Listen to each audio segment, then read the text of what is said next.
Hello students, welcome to my online physics class. So actually we are learning magnetic effect of current.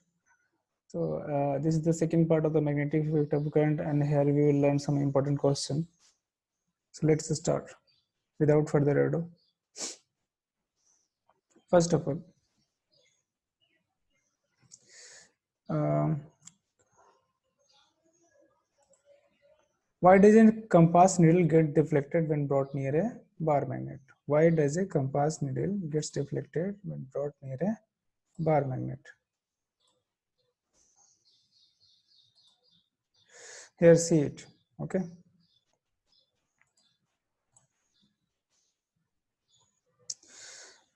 So whenever, of course, it is a bar magnet will apply an action of attraction or repulsion depending on the nature of the pole.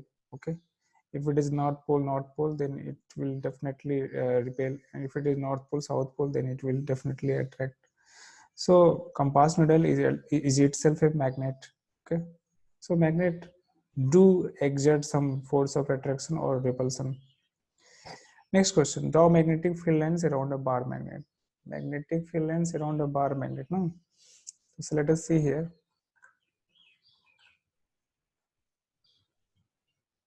Okay. See here, this is the magnetic field lines around a bar magnet. This is the bar magnet actually. And here you are finding that lines of force are starting from the north pole and ending actually, sorry, it's not a bar magnet, it's a solenoid. Now this one, okay.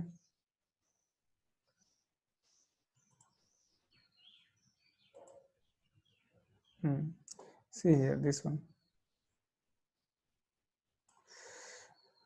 Okay, from the north pole lines of force are starting and it is actually meeting at the south pole, and inside the magnet the lines of force is moving from south pole to north pole. So 3 lines upward, 3 lines downward. Actually it's not a we cannot determine only 3 lines are passing through from upside, or from 3 lines are moving from downside. It's just a way to actually draw the figure. Okay. Next questions.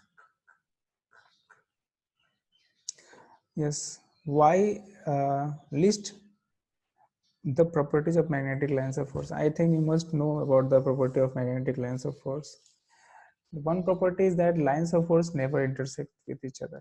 This is the particular property, you must remember. Lines of force never intersect each other.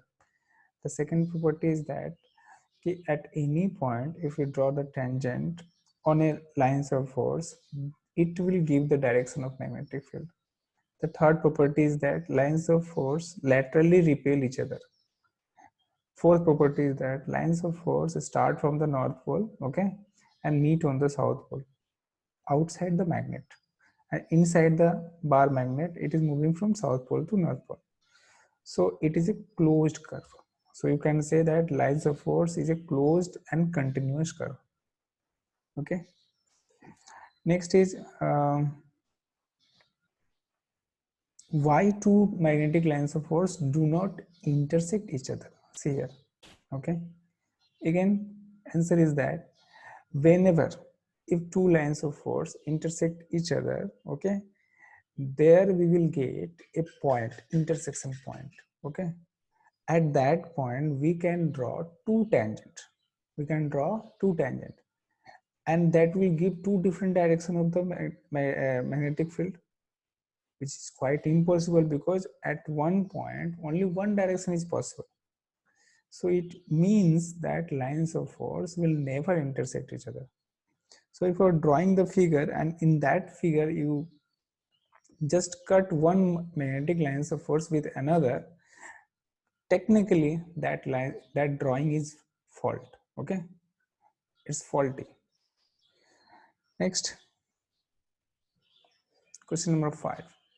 Consider a circular loop of wire lying in a plane of a table. Let the current pass through the loop clockwise. Apply right hand rule to find out the direction of magnetic field inside and outside the loop. So what is right hand rule? Okay, so this is our right hand rule. Okay, now if this one is giving the direction of current, then the curling of the finger, then the curling of the finger will give the direction of the magnetic field lines. Okay, this one, curling of the finger. Okay, curving of the finger, curling of the finger, whatever. So you are finding here there is a ring, okay, and the current is flowing in that direction.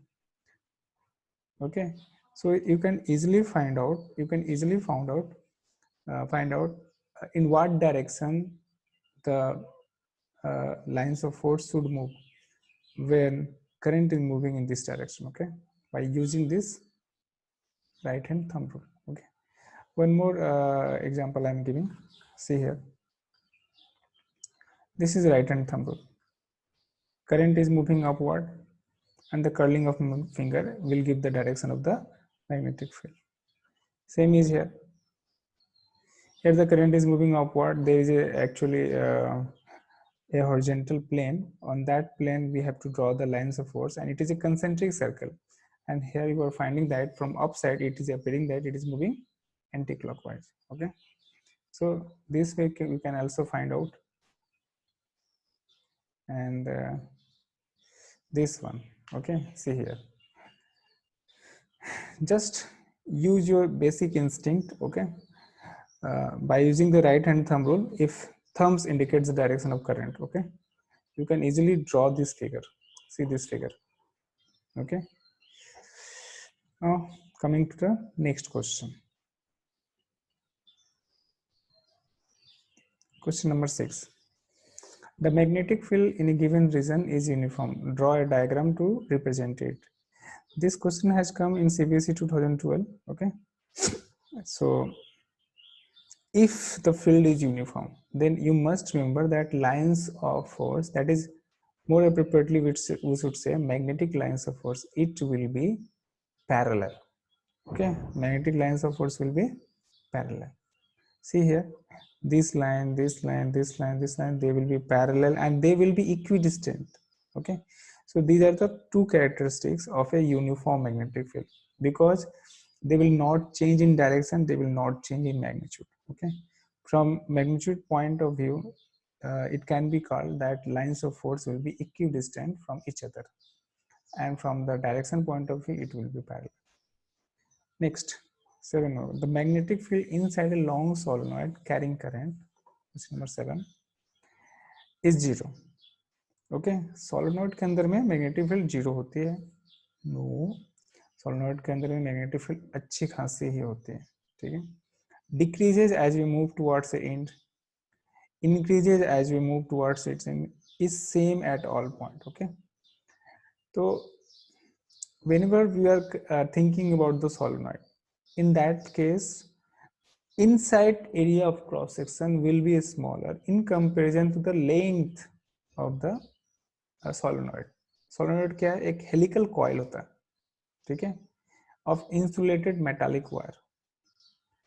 ठीक है, helical coil of insulated metallic wire in which the ends are connected to the battery, and it behaves like a bar magnet, and it behave like a bar magnet, and lines of force of course it will come out from the bar magnet.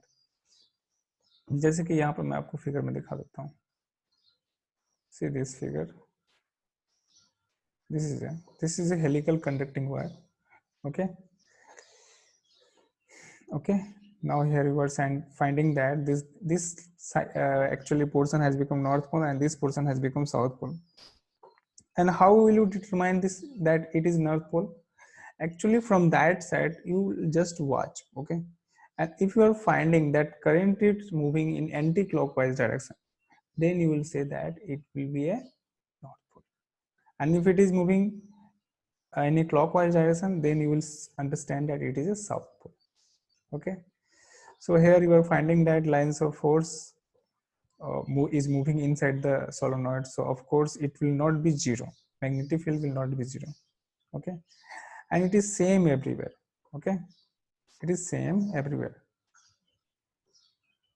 So the questions, it is same at all the points. Okay, next question. Which of the following property of a proton can change while it moves freely in a magnetic field? So whenever a proton is moving, proton means hydrogen without electron. Okay, You know, hydrogen has only two elementary particles. A simple hydrogen I am talking about. Simple hydrogen contains only proton and one electron. There is no neutron. So if I remove the electron, then we will get only one proton. So in that case, a positively charged hydrogen atom, it becomes, and positively charged hydrogen atom is simply a proton. Now this proton is moving freely in a magnetic field. So if it is moving in freely magnetic field, of course a force will act on it, and that force, it is here, I'm writing here. The force is magnetic force.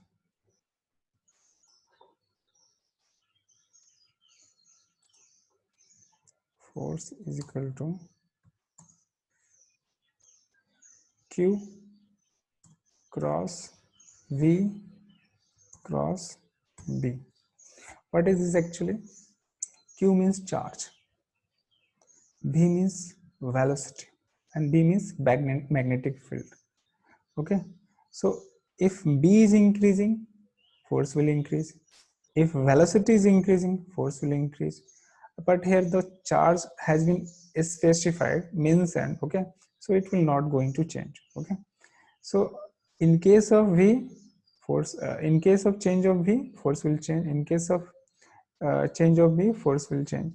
So here the question is that which of the following thing is going to change. So of course, earlier proton was not in a magnetic field, now it is in a magnetic field. The magnetic field will apply a force, and with application of force, its velocity will increase, and its velocity will increase, then momentum will also increase. What is momentum?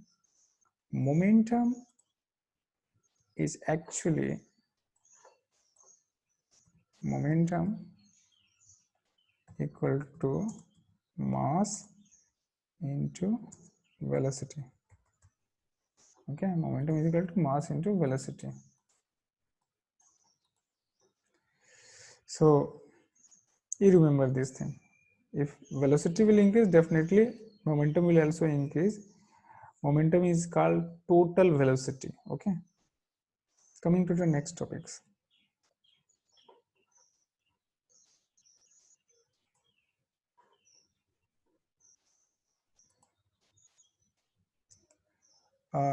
In the activity 6, how do you think the displacement of the rod PQ will be affected if the current in rod PQ is increased? A strong horseshoe magnet is used and the length of the rod PQ is increased. So what are the things that has been asked? Current is increased. Strong horseshoe magnet means strong magnetic field, or B is increased, and the length of the rod PQ is increased. So let us see one by one. Actually, the force here, see here, this is the force. Force is equal to BIL. Force is equal to BIL. Okay, where B is the magnetic field, I is the current, and L is the length of the rod. So if there is any rod, okay, and if it is in a magnetic field, then it will experience a force, and that force will is equal to BIL. So here we are finding that force is proportional to B. When B increases, force increases. Force is proportional to I. When I increases, sorry, when I increases, force is also increasing. When L is increasing, force is also increasing. So in all the case, it is increasing. So definitely, okay, uh, with application of more force, displacement of the rod will also increase because more amount of force is acting on it now. So here in all the cases, increase. Okay, but what is activity 6? Let us see.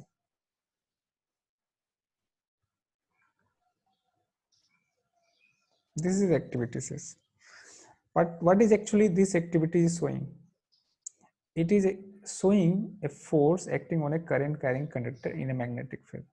So there is a current carrying conductor, and if there is a magnetic field acting on it, then a force will act on it. Okay, and that direction of force we can easily find out from the Fleming left hand rule. So let us see what is actually this. So here there is a horseshoe magnet. North pole is downward and south pole is upward. This is in a vertical plane. Okay. Now there is a aluminum horizontal bar. It is placed horizontally and wire is connected to through it, and that wire is connected to the battery. Okay, this is battery, this is our resistance, this is key.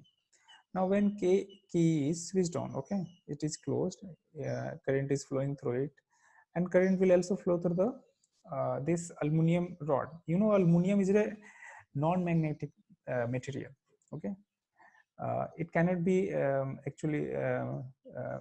permanent magnet cannot be made from the aluminum material. Then of course this magnet will not apply any type of force, but when the current is passing through it, it becomes a magnet. And it becomes a magnet, it will some lines of force is emitting out from this bar magnet, and due to this already a magnetic field present, okay, there will be application of force on it, okay, and this will move. But in what direction it will move? It will move towards the direction of the force. So how will it determine? From the Fleming left hand rule. You know Fleming left hand rule?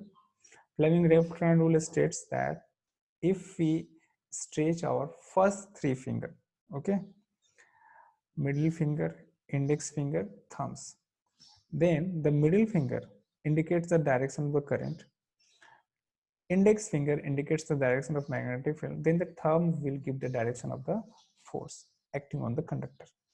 This is the Fleming's left hand rule. Okay, so with the application of with the use of Fleming left hand rule, we can easily find out, and we are finding that it is moving towards the right. Okay, the force here it is towards the right. So this is our activity 6. Through this activity we can say that force is acting on it, and this is why this aluminum rod gets displaced a bit, थोड़ा सा displace हो जाता है. Next question. Next question is that yes, question number uh,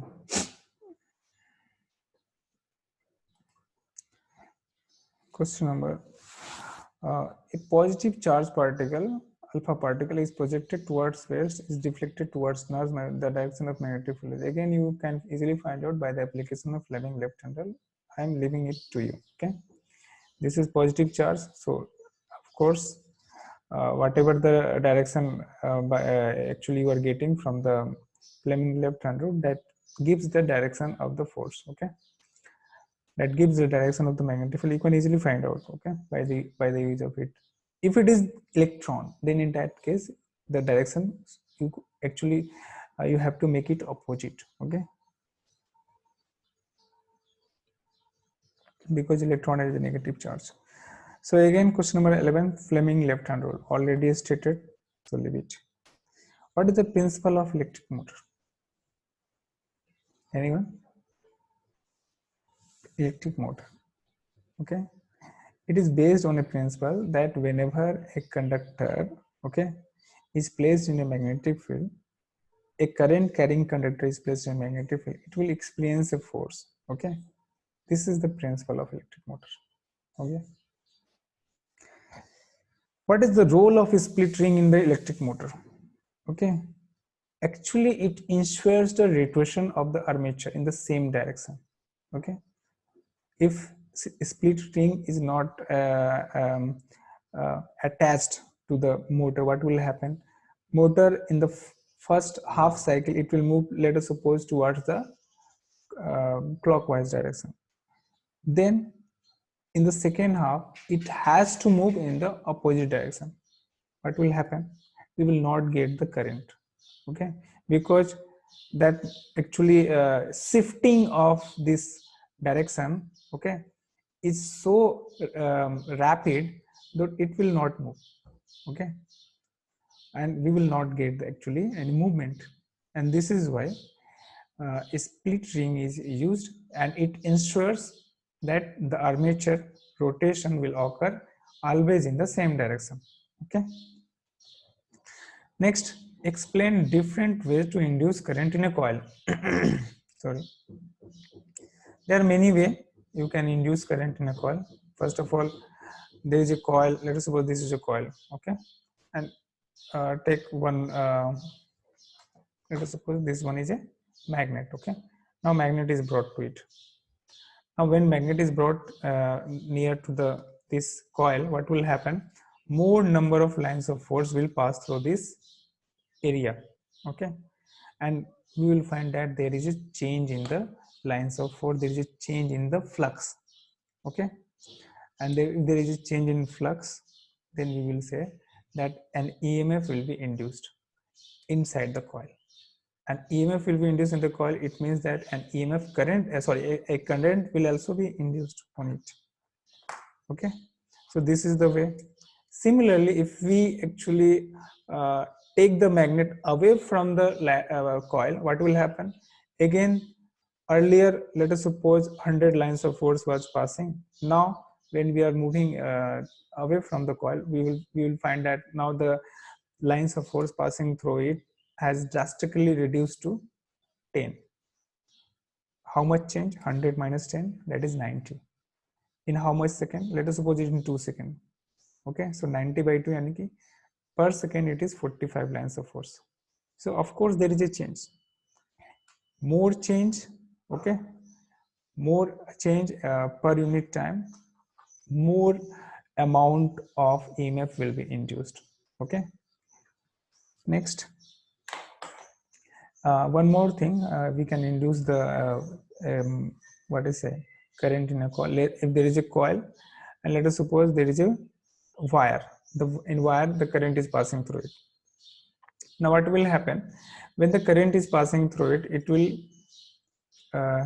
actually there will be lines of force in the surrounding of this metallic wire, and if it is in the neighborhood, okay, some lines of force will also pass through it. Now what will happen if we increase the amount of current inside the coil? Inside the this current carrying wire, if we increase the current carrying wire, what will happen?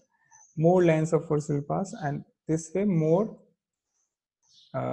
change will happen, more change in magnetic flux will happen, so EMF will be induced. So either by increasing the current in the neighborhood of the coil, or by bringing a magnet or taking away a magnet, okay, from the coil. These are the way through which you can induce current. Next, state the principle of an electric generator. State the principle. These all things, that induction or inducement, okay, it is actually known as a phenomena. The phenomena name is electromagnetic induction, okay.